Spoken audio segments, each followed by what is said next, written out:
Good morning, everyone. Thanks for tuning in. It is Monday, March 23rd, and we're going to be doing lesson 2, which is graphs. This lesson's much shorter, only 5 questions. We're going to breeze right through it, keep it nice and short. And then just so you guys know, because the school closing has been extended through basically the end of April, after this week, we're going to be switching back to physics related topics, going back into energy. So expect that to be popping up.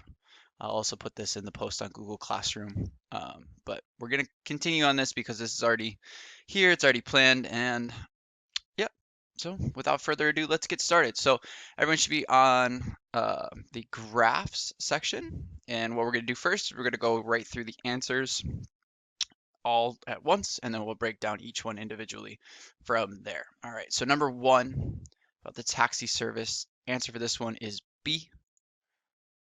Number 2 is B. Number 3 is B. Oh. Number 4 is B. And number 5 is C. Oh, there's 6. My mistake. And number 6 is C. All right, so one more time real quick, all the way back to the top. 1B, 2B, 3B, 4B, 5C, 6C. Okay, without further ado, let us get into each one of these. Okay, starting with number 1, a taxi service charges fare based on a flat fee plus a per mile rate. If the graph below models the taxi service's fee structure, which of the following is the amount of the flat fee charged for a fare? All right, so we're looking for the flat fee. And we see up here that it says a taxi service charges fare based on a flat fee plus a per mile rate. Now this per mile rate, that is going to be the slope of this line. And the flat fee is the fee that gets charged no matter how far you go. 0, 1, a million miles, doesn't matter. The flat fee is what you will always be charged. So what we're looking for here is we are looking for not the slope of the line, but what is the amount that is always charged. So no matter what, you have to pay $3. And that is why the correct answer is going to be B, $3. Now, another way to look at this is if you look at the equation for a line that is linear, like this one, we have y equals mx plus b right here. Take a look there. Y equals mx plus b. This is a flat fee, which is the y-intercept, plus the per mile rate, which is the slope. So we have the slope plus the flat fee. Slope plus y-intercept. So no matter what, we're looking for the y-intercept. And in this question, the y-intercept is $3, and that is why our answer is B. Moving right along. Number 2. Scatter plot below shows sign legibility distance for drivers between the ages of 15 and 85. Sign legibility, how far can you read?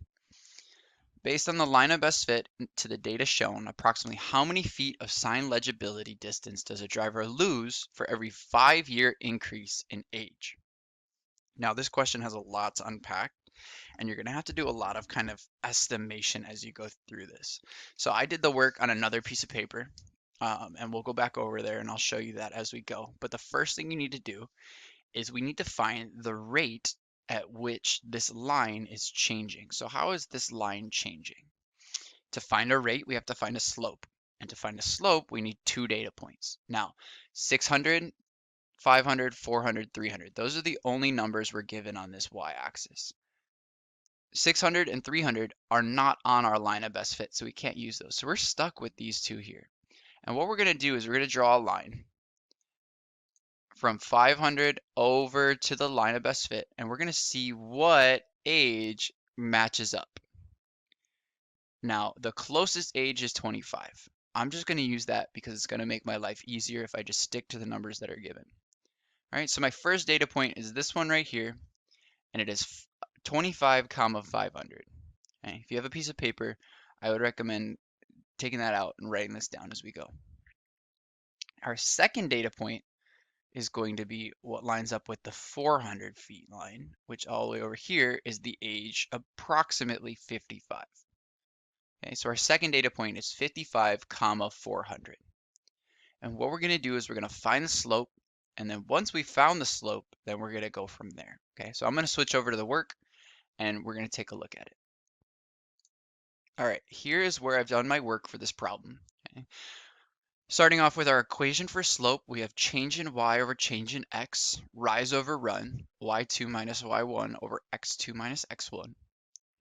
And then I'm taking my two data points that we said, 525 and 455, and we're plugging those in. Y2, which is 400, minus 500, which is y1, and then 55 minus 25. Again, if you look at the graph, those are just the two data points that I established, this one here and this one right here. Now, when I do this math, I get a negative answer because the line is a negative slope, because the distance is decreasing as you get older, and it's minus 100 over 30, which comes out to be about, negative 3.33 feet per year. Now, the question is not asking how many feet per year. The question is asking how much distance does a driver lose for every 5-year increase in age. So if you got an answer 3.33, you might be wanting to choose A and pick 5. But that would not be taking into account it's a 5-year increase. So what we have to do is we have to take this number and we have to multiply it by 5. I'm dropping the negative because I don't care about if it's gained or lost. I just care about the value, because that's the only thing that our answers are. It's just values, 5, 15, 45, 90. So I take 3.33 feet per year and I multiply it by 5 years and I get 16.7 feet, which there's only one answer that is approximately 16. So it's 5, 15, 45, or 90. The only one that's close is 15 right here. So the answer for number 2 has to be B.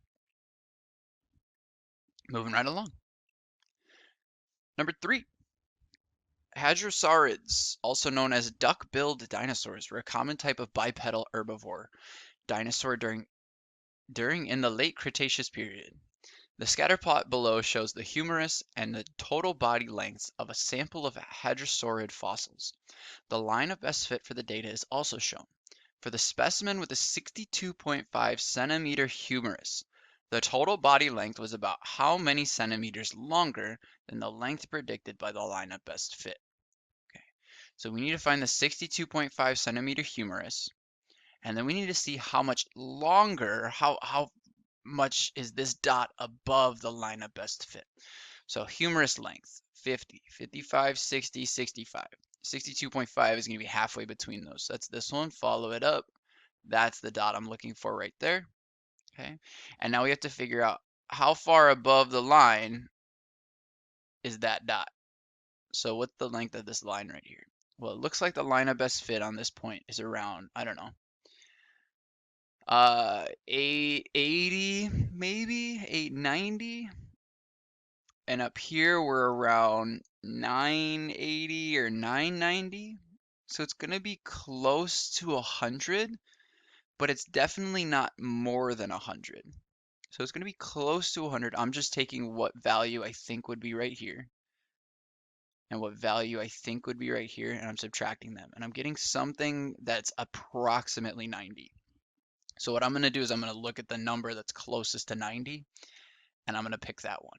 Now with these graphs, when they don't tell you a lot of information, you just have to go close and then round, right? 62.5, I know that's the one right in the middle here. Boom.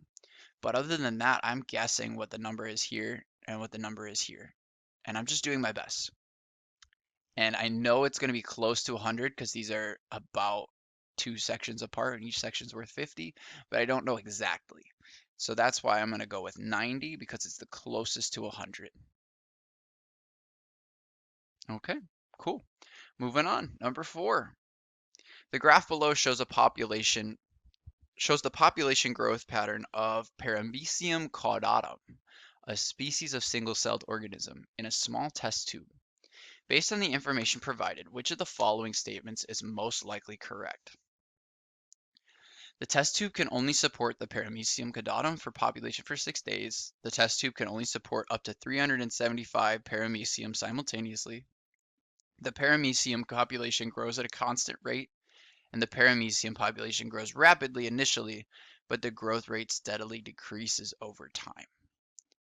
All right, so let's take a look at this. Now, what we have here is we have a standard S-curve, which is what you're going to see in any population in a contained space. And we'll get into why that shape is what it is in just a little bit. But let's do just some process of elimination. Let's get rid of some of these answers. So if we look at our graph, we have 6 days plotted and a population up to 400 plotted. But the first option says the test tube can only support the paramecium population for 6 days. Now, there's only 6 days graphed, but a graph, the axes are for you to choose. Now, they just stopped after 6 days. There's nothing in here that says that the population went back down to 0 after 6 days. It looks like it maintained a steady rate up here afterwards.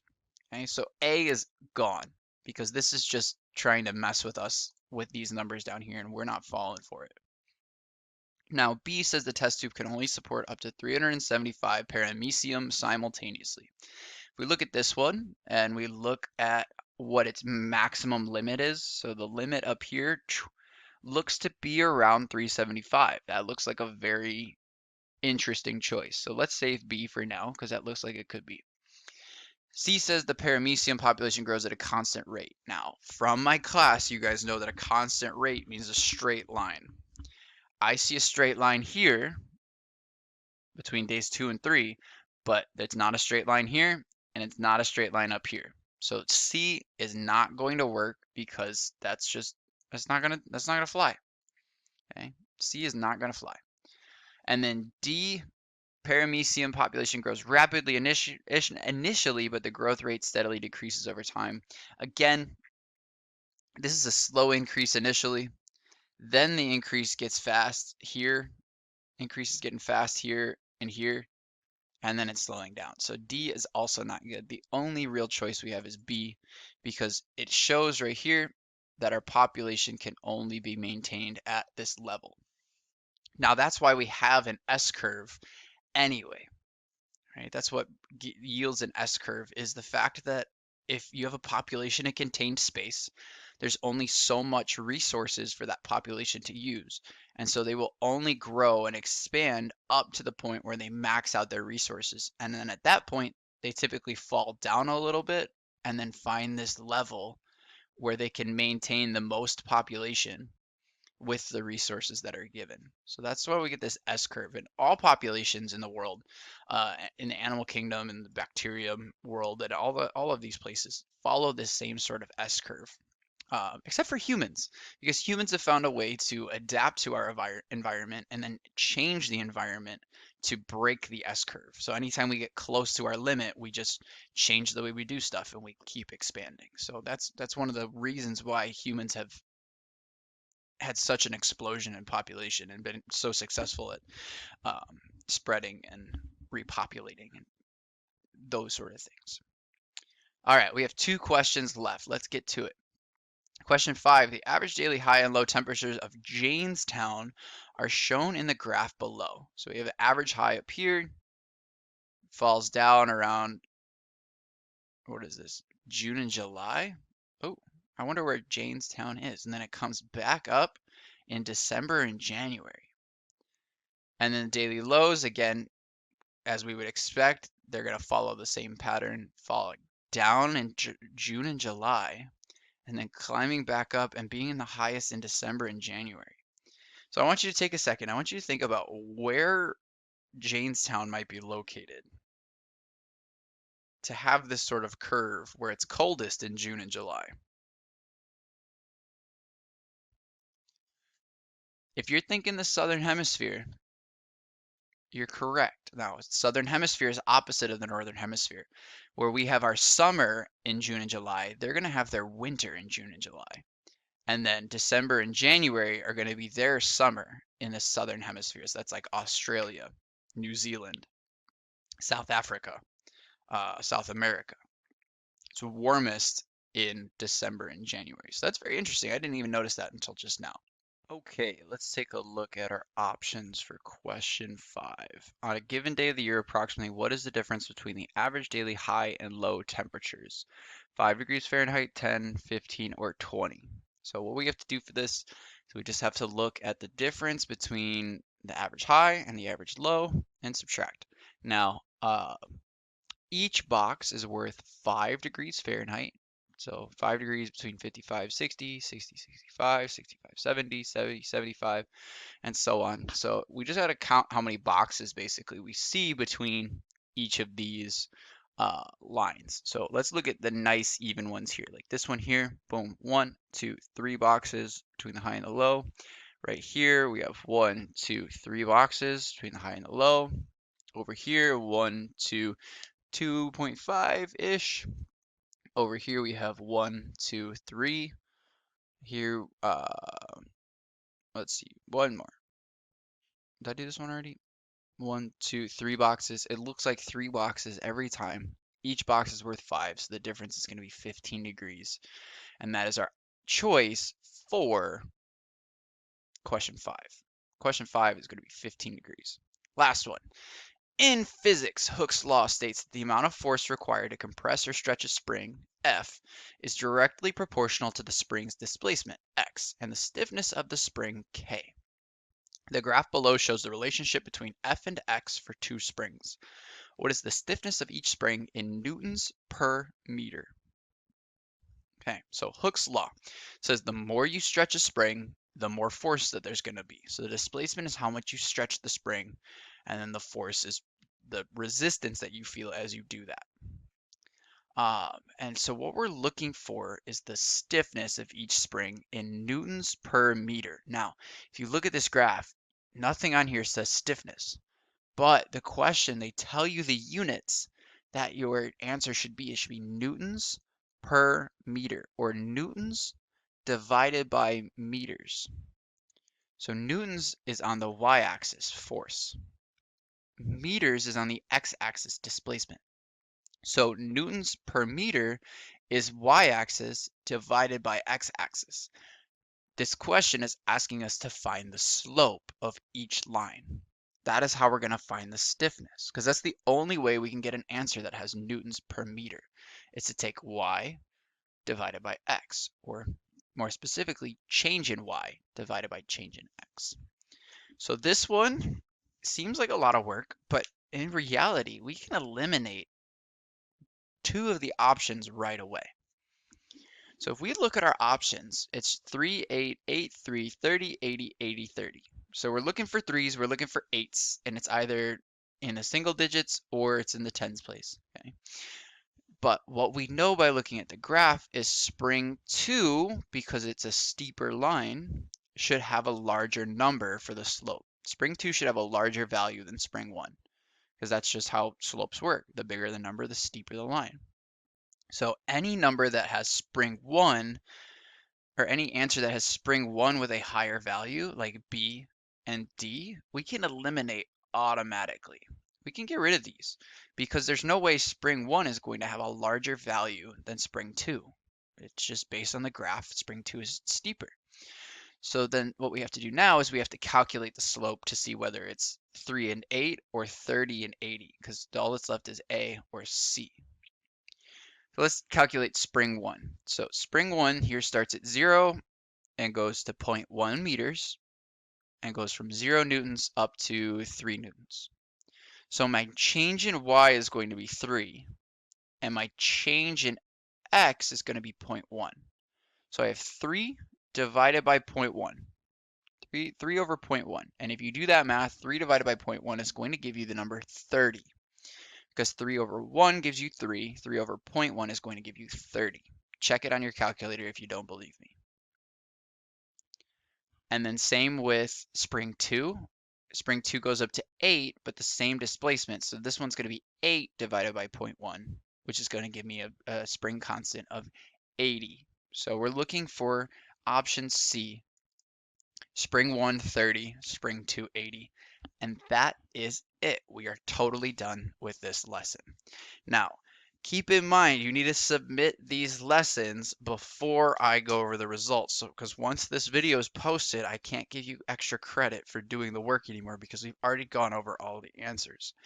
So the next lesson is going to be posted for Wednesday. I'm posting it today and it's going to be due on Wednesday. And we're going to be talking more about math and probability and ratios and stuff this coming in the next coming days. All right. And again, after next week, starting next Monday, we are going to be going through physics related stuff. We're going back to energy. We're going to pick up where we left off. So just be ready for that. That is coming up shortly. All right, everyone, stay safe, stay healthy, stay inside. Don't go out if you can help it. Don't forget to like and subscribe. This is Mr. K teaching you about the SAT.